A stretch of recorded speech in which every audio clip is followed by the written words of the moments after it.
பால் பாயாசம் எப்படி செய்கிறதுன்னு ஒரு சின்ன டிப்ஸு. 2 டம்ளர் தண்ணி ஊற்றிட்டேன்.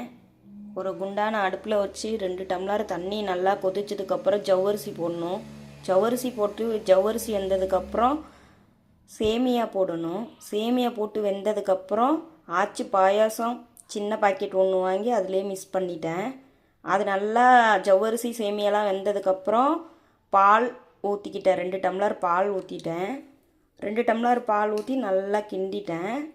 அதுக்கப்புறமேட்டு வெனிலா எசன்ஸ் கொஞ்சம் ஊற்றிருக்கேன். அந்த ஃப்ளேவர் எனக்கு ரொம்ப பிடிக்கும்.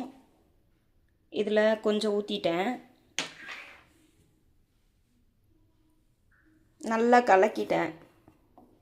சூடான பாயாசம் ரெடி. தேவையான அளவு இனிப்பு போட்டு உங்கள் வீட்டில் நீங்களும் இதே மாதிரி தேவையான அளவு இனிப்பு போட்டுக்கோங்க. உங்கள் வீட்டில் நீங்களும் இதே மாதிரி செஞ்சு சாப்பிட்டு பாருங்கள்.